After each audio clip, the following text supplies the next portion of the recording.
yendo las células a ese nivel. También nos produce la desnutrición. Si al haber un síndrome de mala absorción, obviamente nos va a producir una desnutrición, ¿ya? Y también acá vemos, en cuanto a actualización, que sí o sí no debemos olvidarnos para recuperar nuestra flora intestinal. O sea, un restaurador es importante, siempre es importante tomar cuando tenemos una diarreita.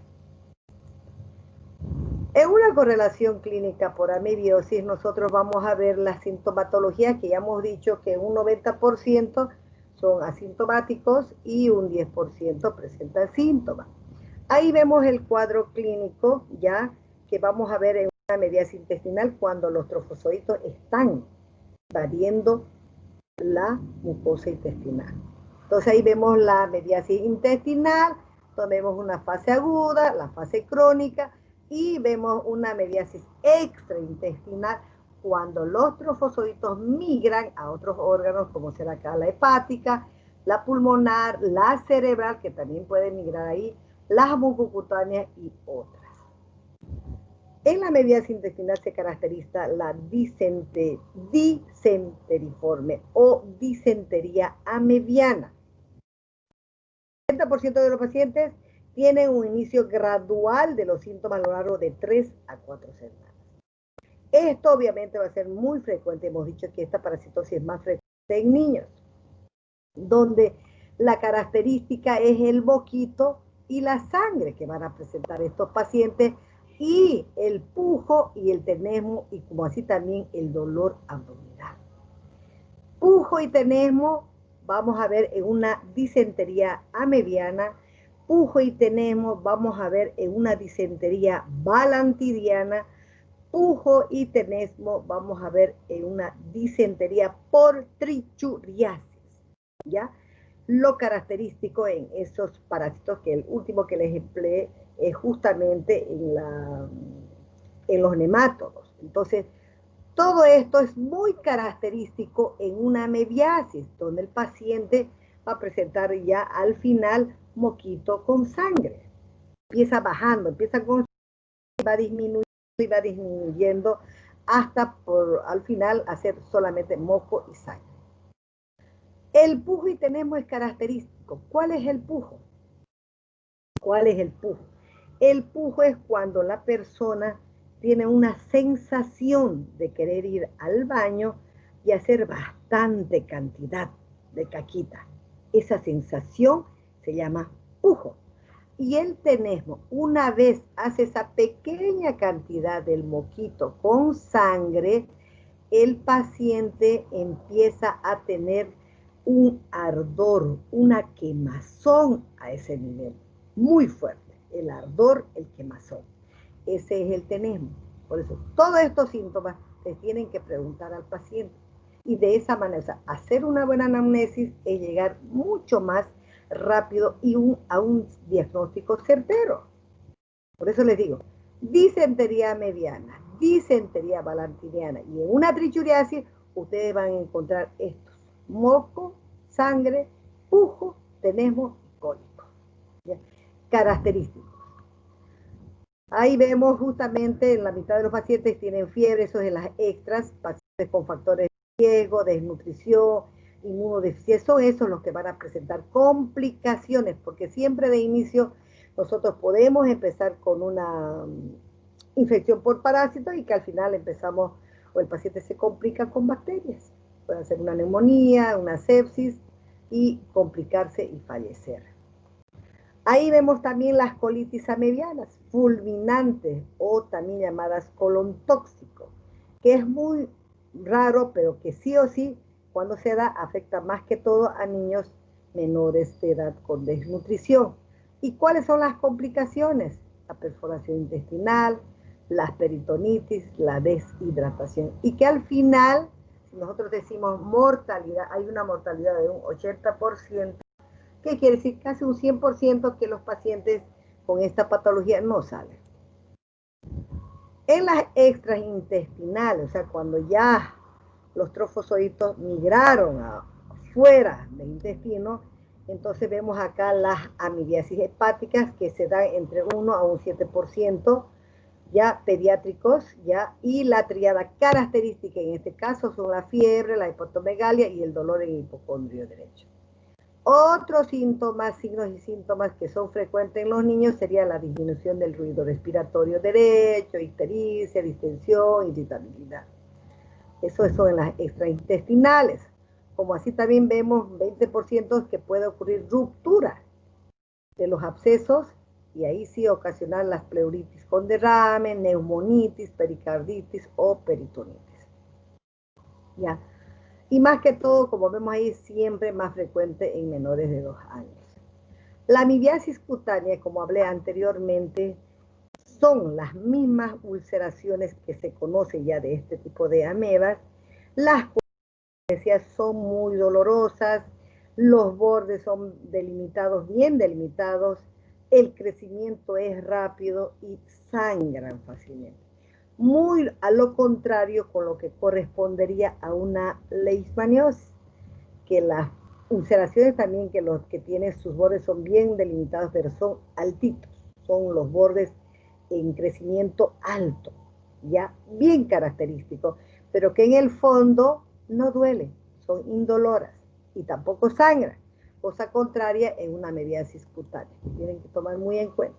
¿Cuál es su diagnóstico? ¿Cómo vamos a llegar? Ya sabemos qué tipo de examen vamos a pedirle, qué laboratorio voy a pedir a mi paciente. En este caso, si estamos observando de una amebiasis, pedir una ameba en fresco, porque sí o sí las caquitas ya hemos dicho que son característicos sangre y moco, ¿ya? Entonces sí o sí, de preferencia, mandarlo a primera hora para que nosotros podamos ver lo que corresponde a la forma evolutiva de los trofozoitos, ¿sí? O también para no complicarnos, llegar a una negligencia, por ejemplo, las biopsias. Ahí en una biopsia, por ejemplo, vamos a descartar, por ejemplo, una amebiasis cutánea o una leishmaniosis o una gangrena que estamos sospechando que puede ser lo contrario.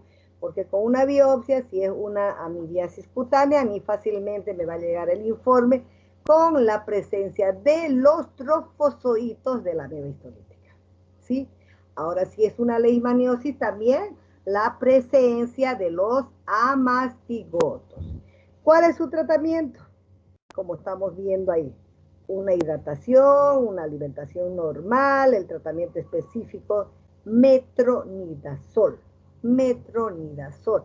Y en este caso ya hemos dicho 10 días. ¿Por qué? Porque es mucho más rebelde la ameba histolítica, ¿sí?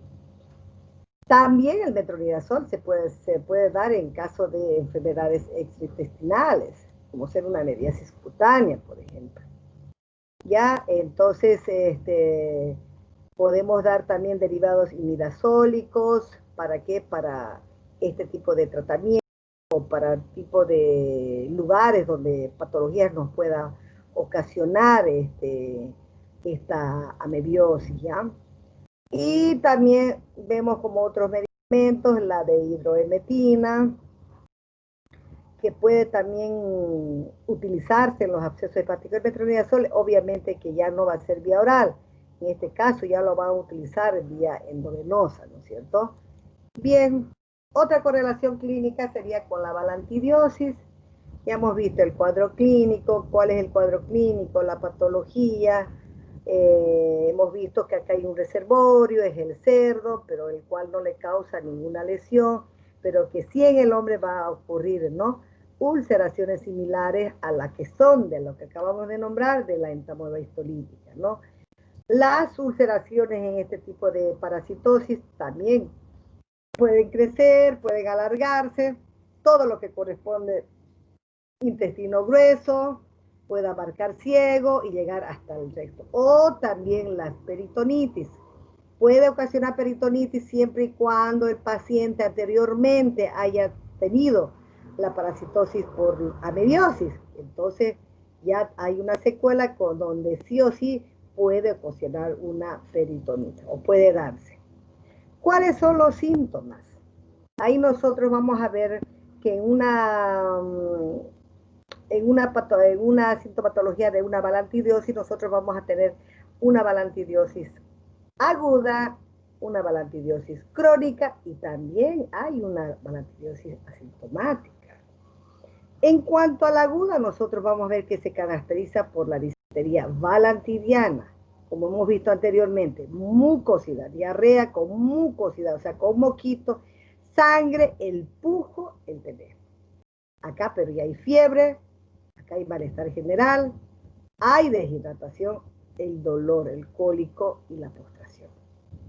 Cosa que en la balantidiosis crónica ya se presenta con sintomatología digestiva, pero más variada. Puede haber diarrea con o sin moquito, pero en la aguda sí o sí hay. El dolor de abdominal mucho más intenso, malestar general, molestias digestivas, dolor abdominal, como acá también estamos viendo, náuseas. Hay náuseas, hay vómitos, cosa que en la aguda no hay náuseas ni hay vómitos.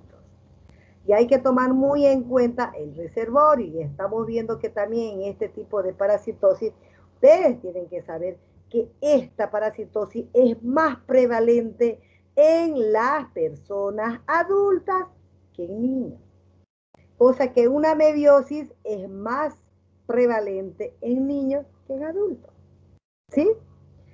Ahí vemos las asintomáticas. ¿Qué son los asintomáticos? Si hay hepatitis asintomática, porque tienen al parásito, no presentan los síntomas, pero ¿qué son estas personas?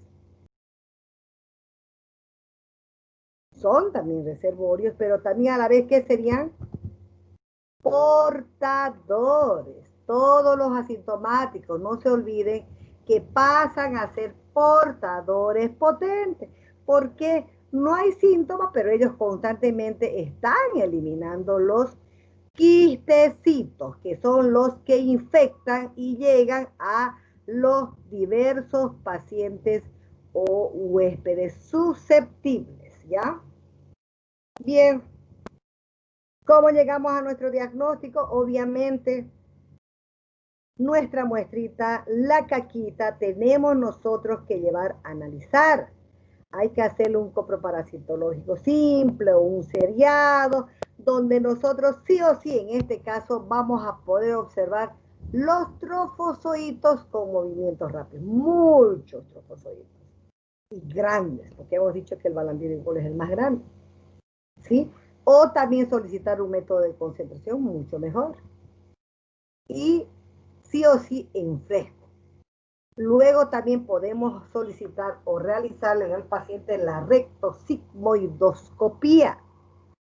Este es un estudio que se va a realizar en el paciente para que el médico pueda ver de dónde a dónde y cuáles son las características que presentan las ulceraciones.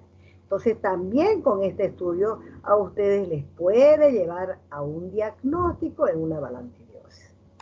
El tratamiento es muy sensible, el balantidium coli, a la tetraciclina. La tetraciclina es un antibiótico,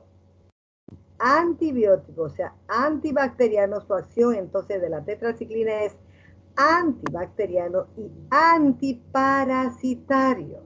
¿Qué quiere decir? Que si es muy sensible, entonces por eso el tratamiento es en base a tetraciclina. Cada 6 horas, 4 por día, ya viene de 500 miligramos, y hay que darle 10 días. 10 días. Pero esto está contraindicado en niños menores de 8 años. Arriba de 8 recién puede dar la tetraciclina, pero en niños menores de 8 porque sí o sí afecta a nivel de la osteogénesis. ¿Qué quiere decir? Que este medicamento, este antiparasitario, su absorción llega a huesito, tejido óseo. Entonces, al absorberse a ese nivel, ¿qué quiere decir? Que ese niño sí o sí va a quedarse pequeñito, no va a haber un crecimiento normal. Por eso es que se dice que está contraindicado en niños menores de 8 años. Como tampoco la prevalencia es alta en niños, esto es más alto, tomen en cuenta en adultos, Entonces, ¿qué quiere decir? Puede darse, ¿no? Claro que sí. Una que otros pacientes pueden tener ustedes con este tipo de parasitosis, pero en ese caso ya tendrían que darle metronidazol, un antiprotozoario, que sería efectivamente el metronidazol o bien la paromomicina. Entonces tienen otro que podrían darle si se les presentaría. La correlación clínica es una coccidiosis, vemos a la isosporosis, sus síntomas, su patología, como vemos ahí también es asintomática, porque hemos dicho que es muy poco conocida, pero cuando se da, está como segunda causa de diarrea en un paciente con VIH, ¿ya? Y son autolimitantes, porque hemos dicho que un paciente inmunocompetente con relación a un inmunosuprimido, sí o sí, nosotros tenemos que darle su medicación al inmunosuprimido y no así al inmunocompetente, porque es autolimitante. La diarrea que va a producir diarrea crónica, prolongada, va a haber atrofia de las microvellosidades intestinales, obviamente, ¿por qué? Porque el parásito ingresa y la destruye la célula, ¿ya? ¿Cuál es el cuadro clínico? La diarrea. En una isosporosis, diarrea aguda intensa, ¿ya? La diarrea aguda intensa, que puede llegar hasta los 10 días, ¿ya? Y la cual va a ser acompañada de dolor abdominal, va a haber cefalea, astenia, harina. Sí o sí en un hemograma nosotros podemos, porque se puede presentar eosinofilia, pero solamente en la isosporosis. Hay mala absorción también, hay síndrome de mala absorción. Con relación a la criptosporidiosis, por ejemplo, hemos dicho que es la más patógena y que no solamente va a afectar al aparato digestivo, sino también al respiratorio, ¿no? Que puede abarcar desde la faringe hasta el recto, ¿ya? Por eso todos los pacientes con VIH, sí o sí, la criptosporidiosis sí les ocasiona la muerte, ¿ya? Ahí, más específicamente, el yoyuno, más el sitio de predilección de este parásito, como es el Cryptosporidium parvo. Van a haber daño en las microvellosidades, porque ya hemos dicho, porque el parásito ingresa a la célula y la destruye, ¿ya? Muy bien, entonces seguimos con la ciclosporosis. Ahí también vamos a tener una inflamación aguda, crónica, pero a nivel de duodeno, específicamente duodeno. También va a haber las alteraciones, la atrofia, la hiperplasia, etcétera, porque por lo que este parásito ingresa a la célula y la destruye. También puede cursar asintomáticas. Entonces, sí o sí, somos portadores. La diarrea es muy prolongada, va a existir anorexia, astenia, los inmunosuprimidos, sus síntomas obviamente van a ser mucho más intensos que el inmunocompetente. Va a haber malestar general, fiebre, 1 a 2 días, va a presentar el paciente una diarrea líquida, con 5 a 7 evacuaciones, en un inmunosuprimido llega a más de 10 días, ¿ya? Más de un mes, más de 4 semanas, vómitos ocasionales, astenia, ¿ya? Y lógicamente las diarreas son iguales a los otros dos, con la diferencia que estos sí son más largas, la ciclosporosis y la criptosporiosis con relación a una isosporosis que se da ahí una diarrea aguda intensa que es muy distinta a una diarrea crónica prolongada. ¿Cómo llegamos al diagnóstico?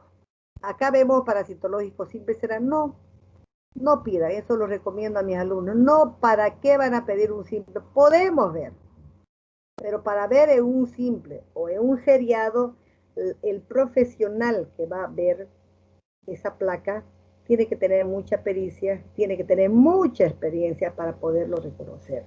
Entonces ustedes directamente piden su tinción de Ciel Nielsen modificado o también llamada Kinyu. ¿Por qué? Porque con este examen laboratorial específico, todo lo que son la forma infectante, en este caso los ooquistes, se van a ver de un color rojo. ¿Por qué se van a ver de un color rojo en un fondo azul? Por el azul de metileno. porque estos parásitos absorben, porque estos parásitos retienen la fucsina fenicada, cosa que por eso los parásitos se van a ver bien de un color rojito. O sea, no hay donde podamos, por más junior que sea, no vamos a poder fallar en nuestro diagnóstico. Un ratito, por favor, ya, un ratito. Hola, licenciada. Sí, ¿me la mandó? Buen día.